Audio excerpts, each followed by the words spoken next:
Assalamualaikum warahmatullahi wabarakatuh. Perkenalkan, nama saya Sri Yuliana Wali dari kelas Sipil NIM 219190084 akan mempresentasikan tugas saya. Materi 1. Pengantar kewirausahaan teknik sipil.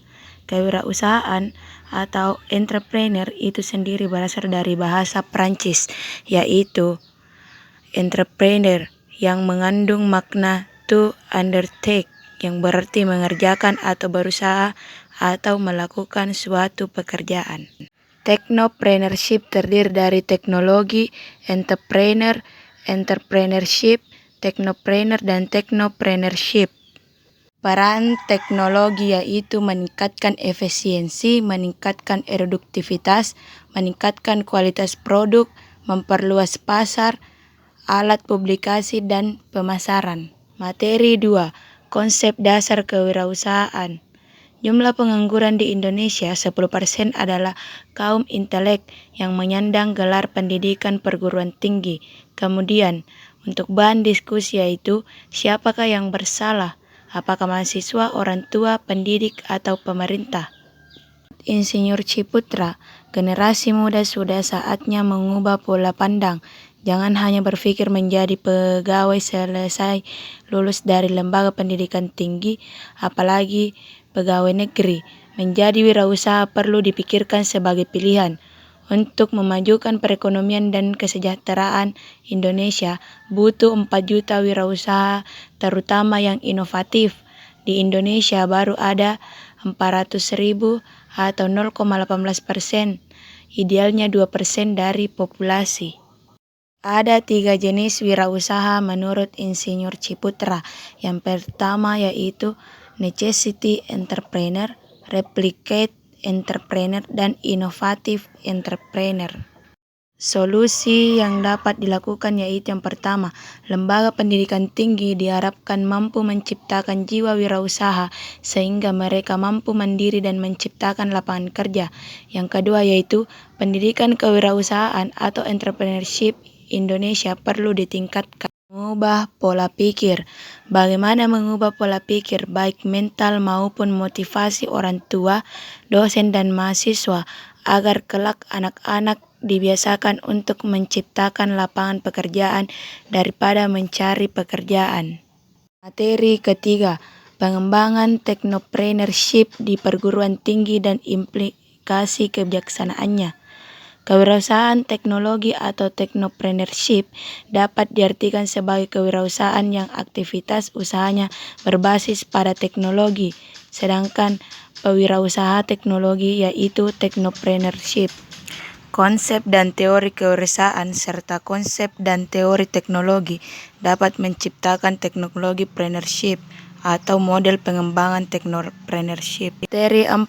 Cara mendirikan usaha yaitu dengan cara dikelola sendiri, dikelola orang lain, dan patungan. Etika dan norma setiap pengusaha yang pertama itu kejujuran, bertanggung jawab, menepati janji, disiplin, taat hukum, suka membantu, komitmen dan penghormatan, serta mengejar prestasi. Tujuan dan manfaat etika wirausaha yang pertama yaitu persahabatan dalam pergaulan, menyenangkan orang lain, membujuk pelanggan, mempertahankan pelanggan, dan membina dan menjaga hubungan. Lembaga internasional pemberi penghargaan yang pertama yaitu Entrepreneur of the Year, Lifetime Achievement Entrepreneur, Industry and Manufacturing Entrepreneur, Service Special Award for Corporate Spirit, Young Entrepreneur, Special Award for Corporate Spirit, dan Special Award for Corporate Social Responsibility. Bagaimana cara mendirikan usaha yaitu adanya faktor keluarga pengusaha, sengaja terjun menjadi pengusaha, kerja sampingan atau iseng, coba-coba, dan terpaksa. Jenis surat izin usaha yang pertama, surat izin usaha perdagangan, surat izin usaha industri, izin domisili, izin mendirikan bangunan, dan izin dari Departemen Teknis sesuai dengan bidang usaha. Materi 5. Surat usaha izin jasa konstruksi atau SUIJK. Jasa konstruksi adalah layanan jasa konsultasi perencanaan pekerjaan konstruksi, layanan jasa pelaksanaan pekerjaan konstruksi, dan layanan jasa konsultasi pengawasan pekerjaan konstruksi. IUJK adalah izin yang diberikan kepada badan usaha untuk menyelenggarakan kegiatan jasa konstruksi.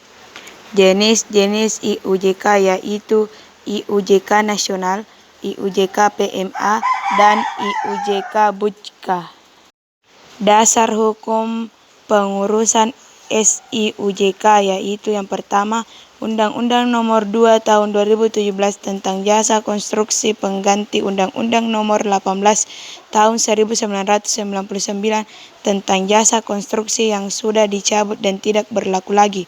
Yang kedua, Peraturan Menteri Pekerjaan Umum Nomor 4/PRT/M/2011 tentang pedoman persyaratan pemberian izin usaha jasa konstruksi nasional memiliki modal sekaligus menjadi pengelola.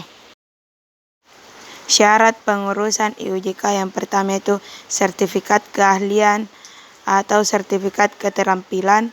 Yang kedua, kartu tanda anggota asosiasi. Yang ketiga, sertifikat badan usaha. Materi 6. Manajemen dan organisasi. Manajemen dan organisasi tidak dapat dipisahkan satu sama lain. Manajemen bagian dari organisasi dan sebaliknya. Manajemen merupakan alat untuk mencapai tujuan. Organisasi merupakan tempat untuk mencapai tujuan. Manajemen dapat diartikan sebagai proses dari perencanaan, pengorganisasian, pelaksanaan, dan pengendalian untuk mencapai tujuan tertentu. Fungsi manajemen ada 4 yaitu yang pertama planning, kedua organizing, ketiga actuating, yang keempat controlling. Organisasi garis dipimpin oleh direktur dan kepala bagian-bagian. Yang pertama yaitu kepala bagian kepegawaian, kemudian kepala bagian produksi, kemudian kepala bagian pemasaran, dan kepala bagian keuangan. Biaya kebutuhan usaha. Dengan mengetahui jenis dan jumlah kebutuhan usaha, membuat rencana anggaran. Adapun jenis komponen kebutuhan usaha meliputi biaya prainvestasi, biaya pembelian aktiva tetap, dan biaya operasional. Rencana kebutuhan investasi dalam suatu jenis usaha. Yang pertama, biaya prainvestasi. Yang kedua, pembelian aktiva tetap. Yang ketiga, sarana prasarana, sewa, peralatan kantor, dan lain-lain, modal kerja, tenaga kerja, telepon listrik, air, dan lain-lain. Materi 7. Cara memperoleh modal. Untuk mendirikan atau menjalankan suatu usaha, diperlukan sejumlah modal dan tenaga. Modal dalam bentuk uang diperlukan untuk membiayai segala keperluan usaha, seperti biaya prainvestasi, pengurusan izin, biaya investasi untuk pembelian aktiva tetap, sampai modal kerja. Jenis-jenis modal usaha. Yang pertama itu modal investasi. Digunakan untuk jangka panjang dan dapat digunakan berulang-ulang. Biasanya umurnya lebih dari 1 tahun. Kemudian modal kerja. Digunakan untuk jangka pendek dan beberapa kali pakai dalam satu proses produksi. Sumber-sumber modal. Yang pertama, kebutuhan modal, baik modal investasi maupun modal kerja, dapat dicari dari berbagai sumber dana yang ada, yaitu modal sendiri atau modal pinjaman. Kemudian, modal sendiri adalah modal dari pemilik usaha. Kemudian, modal asing adalah modal dari luar perusahaan, dan pembiayaan suatu usaha dapat diperoleh secara gabungan, yaitu modal sendiri dengan modal pinjaman. Kelebihan dan kekurangan modal pinjaman. Yang pertama yaitu jumlah tidak terbatas, artinya perusahaan dapat mengajukan modal pinjaman ke berbagai sumber. Yang kedua, motivasi usaha tinggi, karena pemilik usaha mempunyai beban pengembalian pinjaman sehingga ada target. Kemudian yang ketiga, dikenakan berbagai biaya, yaitu bunga dan administrasi, kemudian harus dikembalikan, dan beban moral. Beberapa pertimbangan yang diperhatikan apabila ingin memperoleh suatu modal. Yang pertama, tujuan perusahaan. Yang kedua, masa pengembalian modal. Yang ketiga, biaya yang dikeluarkan. Dan yang keempat, estimasi keuntungan. Itulah tadi presentasi dari saya, kurang dan lebihnya mohon dimaafkan. Wassalamualaikum warahmatullahi wabarakatuh.